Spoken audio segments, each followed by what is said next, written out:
ಅರೆ ನೀರಾವರಿ ಮಾಡಿ, ಸಾವಯವದಲ್ಲಿ ಮಾಡಿ, ಅರೆ ನೀರಾವರಿ ಬರ್ತದೆ. ಈಗ ನೀವು ವೇಸ್ಟ್ ಮಾಡ್ತಾ ಇದ್ದೀರಲ್ಲ? ನಾವು ಸ್ವಲ್ಪ ಮಾಡ್ಕೋತಾವೆ, ಅವರು ಎಲ್ಲ ವೇಸ್ಟ್ ಮಾಡ್ತಾರಲ್ಲ, ನೀರಿಲ್ಲ ಅಂತ. ಅಲ್ಲ, ಈಗ ನೀವು ಗದ್ದೆ ಮಾಡೋದೇ ತಾನೆ? ಅಲ್ಲಿ ಏನು ಗೊತ್ತಾ, ಕಳೆ ತೆಗಿಕ್ಕೆ ಆ ಲೇಬರ್ ಬೇಕು. ಮೊದಲೇ ಕಳೆ ತೆಗಿಕ್ಕೆ ಇತ್ತಿತ್ತು, ಈ ಕಳೆ ತೆಗಿಕ್ಕೆ ಲೇಬರ್ ಇಲ್ಲ. ಈಗ ನಾಟಿ ಮಾಡಿಸೋದಕ್ಕೆ ನಾವು ಎಷ್ಟೆಷ್ಟು ಅಲಿಬೇಕು. ಈಗ ಅದೇನು ಮಾಡಿ ನಾನು ನೀ ಹೇಳಂಗೆ ಈ ಮಿಷಿನ್ ತಂದಿದ್ದಲ್ಲ, ಅದರಲ್ಲೇ ಬಿಟ್ಬಿಡುನಿ, ಮುಂದುವರ್ಸಕ್ಕೆ ಬಿಡ್ತೀನಿ. ಈಗ ಮಟ್ಟ ಹಿಂಗೆ ಮಾಡ್ಕೊಂಡು ಬಿಟ್ಕೊಂಡಿರ್ಬೇಕು ಒಂದು ವರ್ಷ. ಈಗ ಗುಕ್ಕುಳಿ ನಾನು ಈಗ ಗದ್ದೆ ಮಾಡ್ತಾ ಇರೋದು ಅದಕ್ಕೆ. ನೀರ್ ಮಟ್ಟ ಈ ಬಾರಿ ಗದ್ದೆ ಮಾಡ್ಕೋತೀನಲ್ಲ, ಮುಂದುವರ್ಸಕ್ಕೆ ಇದೆಲ್ಲ ನೀರ್ ಮಟ್ಟ ಬಂದ್ಬಿಟ್ರೆ ಇದೆಲ್ಲ ಮಾಡಕ್ ಹೋಗುದಿಲ್ಲ.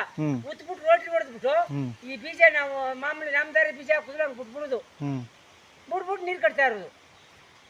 ಅದನ್ನೇ ಮಾಡುದು ನಾನು. ಈಗ ಮಟ್ಟ ಇಲ್ಲದೆ